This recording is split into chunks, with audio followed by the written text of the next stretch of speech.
Hi everyone, and welcome back to the Rising Above Anxiety series. Today I would like to talk about panic. During this stressful time, I would like to talk about panic attacks, as this has been a personal issue for me for many years. A panic attack can be described as a sudden rush of fear or discomfort that causes both physical and psychological symptoms. Let's look at some examples of these symptoms. So symptoms of a panic attack can look like chills or hot flashes, shaking or trembling, racing or pounding heart, dizziness or lightheadedness, numbness or tingling sensations, fear of losing control or going crazy, shortness of breath or feelings of being smothered, a sense of unreality or feeling detached from oneself. There are a lot of things that go through our minds during a panic attack.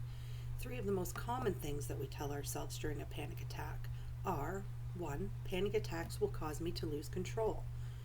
Now, although it can feel like you're going to lose control, you are still behaving in a way that shows you are still actually in control.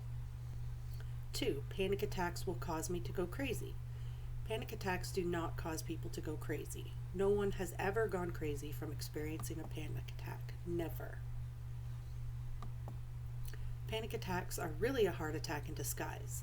You are not having a heart attack. The chest pain you experience during a panic attack is the result of muscle tension, which is part of the fight, flight, freeze response. You are not going to suffocate. The feeling of not getting enough air is due to shallow breathing. You are still getting enough air to live. So I'd like to talk a little bit about my experience in the hopes that it can help someone going through panic attacks. For me, a panic attack was sudden, intense fear. My lower half would start to tingle. I felt like I couldn't breathe. I was convinced I was having a heart attack or I was going to go crazy and lose control. All I knew was I had to get out of the situation now. Sometimes my panic attacks were triggered by something. Sometimes they seemed to come out of nowhere. It was terrifying and nobody seemed to understand. When I look back now, though, it seems irrational and illogical. I don't understand why those particular situations that provoked a panic attack was so terrifying, but I can remember the fear, and it was very, very real. The most important thing I learned throughout my recovery was that avoiding those situations that caused me to panic would only make them harder to overcome. Here are some tips that may help you. Practice breathing exercises. Use a worry journal. Practice relaxation exercises. Practice mindfulness. And get enough sleep.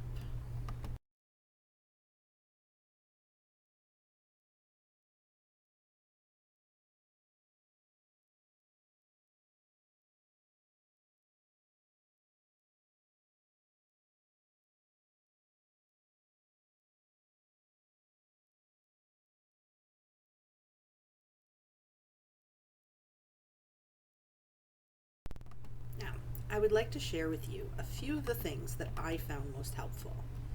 The first one was talking it out with myself. I would encourage myself to take deep breaths to prove that I could still breathe. And I would say things to myself such as, "This is uncomfortable and scary, but you've done this before. You've never died or gone crazy because of this, and it will pass." Another one was distraction. I found coloring a great distraction, but in situations where I couldn't color, things like counting backwards from 100 by 7s worked great for me. Changing my environment, I surrounded myself with lavender. I found it so relaxing. I even used the lavender spray on my pillow every night. I would like you to keep in mind that everyone is unique and that what I found helpful may not work for everyone. There are many resources out there to help you find what works for you, such as the internet. The internet has great websites and even printable worksheets. Self-help books, support groups, peer support, and counseling. These are just a few of the many options out there. I hope you found this video helpful, and stay tuned for the next video in the Rising Above Anxiety series.